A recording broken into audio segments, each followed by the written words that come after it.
Up until I was 11 in the 8th grade at Lincoln, I had only been around people like me. And where I came from, I've been taught that as an African American male, it wasn't possible for me to be anything.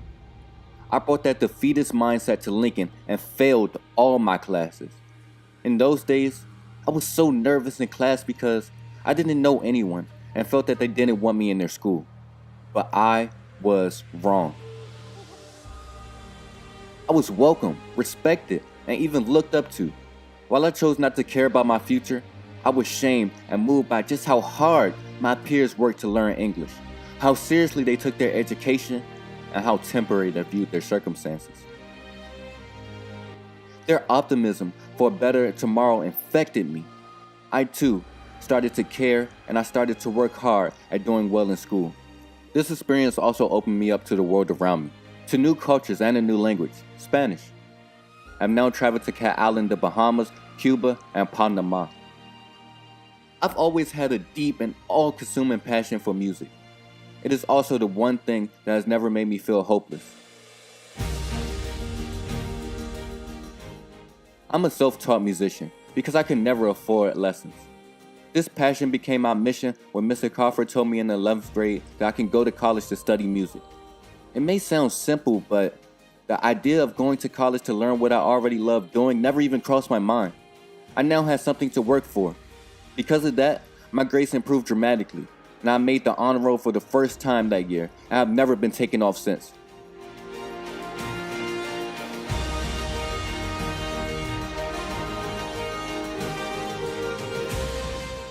I passed the AP English language exam. I had one of the highest SAT scores in my school. I became class president. I became a leader in the Black Male Empowerment Group, and I led a stage crew in our school productions. I now know what I am and who I want to be. I was a caged bird for too long, but a caged bird can wisen up and figure out how to open up the cage with his beak.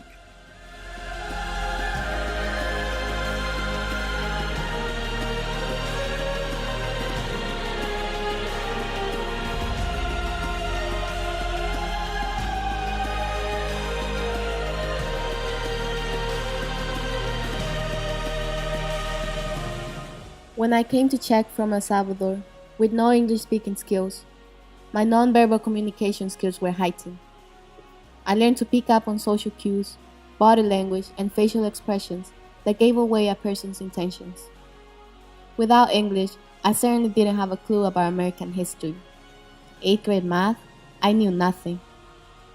But I knew this was the moment I had been waiting for my whole life. I finally had a chance to get a real education, and abandoning it was not an option.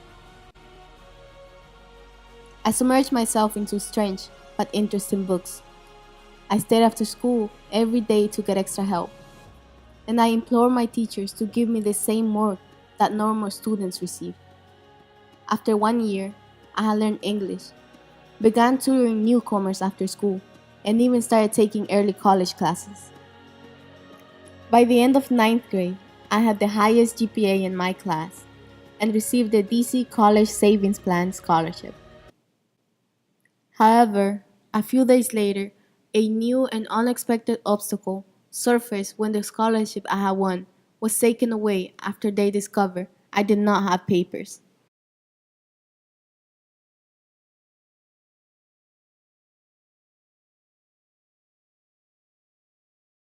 At that moment, I finally understood what it meant to be illegal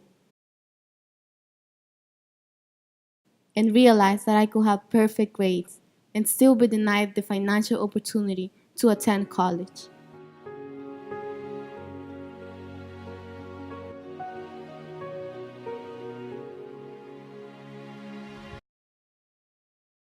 But I redoubled my commitment to academic excellence, making my community a better place than I found it and helping others who were shut out from the mainstream.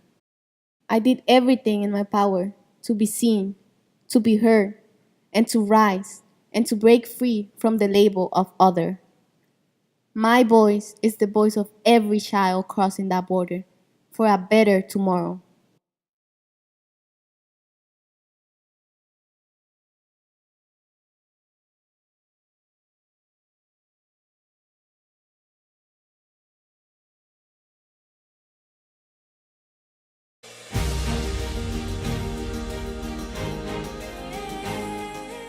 Every human being possesses that one superhuman attribute that makes them uniquely individual. What is my attribute? I possess the ability to stare death in the face and say no, the strength to emerge victorious in spirit when my body and my pride are abused. I have fought for survival my entire life, and I haven't lost yet. True, I have thought my life threatened by narcos for the sins of my father that were unknown to my 14-year-old brain. I almost died from heat stroke in the desert on my way to the United States as an unaccompanied minor. I almost felt my heart cease to beat in despair when I was locked in a detention center at the border, but I never died.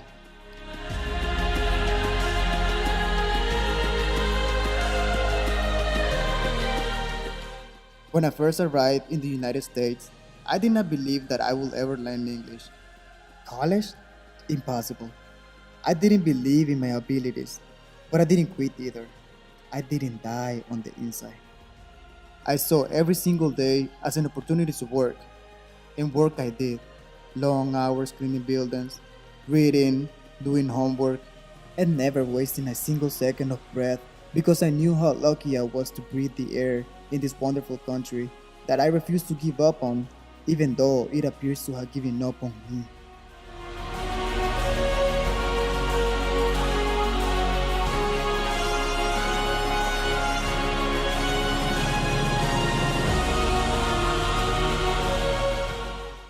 Now, I pontificate and personify and plead in English. Now, I'm a few months away from becoming the first in my family to go to college. My mission after I get my college education is to instill dreams in those who live in the shadows. Students who cannot seem to bridge the gap between the past and the present, oppression and freedom, Spanish and English. I want them to learn from my failures and triumphs and truly believe that higher education is possible, even if they were dealt hellish cards of birth.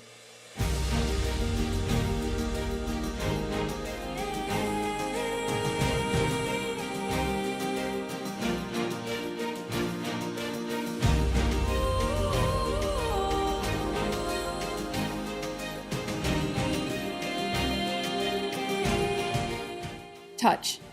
That was the first word I uttered. However, in order to touch, I had to reach. Septo-optic dysplasia. My family was devastated by this prognosis, but were determined to raise a normal little girl not defined by her condition. My challenges pushed me to strive for more than just average, to prove that I can accomplish what I put my mind to. I walk, talk, listen, and think just like normal kids do. Academics were the least of my problems in school. I was bullied and inundated with comments like, "You look creepy," or "Why are your eyes so weird?" When they weren't fixating on my eyes, they'd pounce on my skin color or voice. "You're black, not Latina," or "Why do you sound white?" I was too black for the Latino students and too Latina for the black students. And my mixed Afro-Latina identity further alienated me from the mainstream. I tried to minimize these differences to fit in, so I pretended I could see more than I could, and never received resources to help me see better until later in life.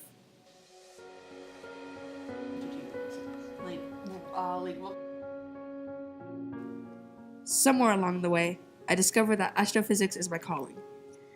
I took AP Physics, kept up with current topics in space research, and participated in anything STEM related. I even began writing a science fiction novel. In high school, I developed strong friendships, especially through the band, where my violin became my solace from the confusion of my life, and my bandmates became my sisters and brothers. I have accomplished much more than anyone expected. I have maintained one of the highest GPAs in my school, and am on track to become the first in my family to graduate from university. Despite having every excuse to quit, I refuse to let my obstacles impede my dream of an education. I don't think there are many legally blind Afro-Latino astrophysicists in the world. Well, not yet.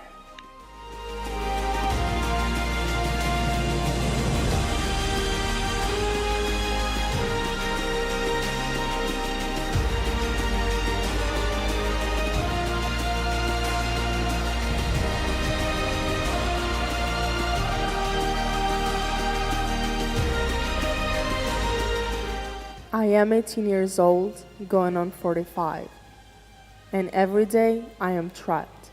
Not only does my racing mind cage me, my routine is also a burden few teenagers can relate to. Every day I am overwhelmed by all of the places I have to be, demands and duties I have to fulfill, and it is only me.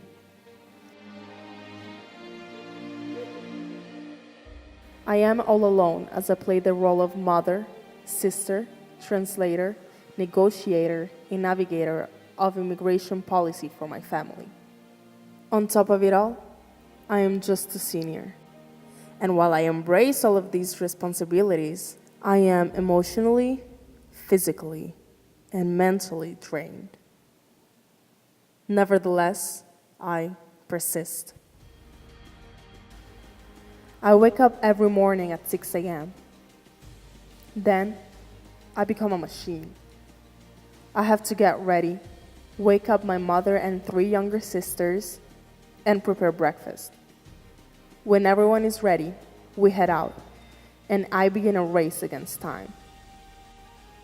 The stress and the strain have been a detriment to my mental health. I often retreat to the empty spaces and desolate places in my mind. Nevertheless, I persist. My passion for music and family keeps me going through the dark times. Singing and music are my life. When I sing, I release all my emotions and free myself from the pressure and anxiety. This fall, I will be the first in my family to go to college. I want to be the role model my sisters can look up to and think, if she can make it this far on her own, I can achieve even more with her as my guide.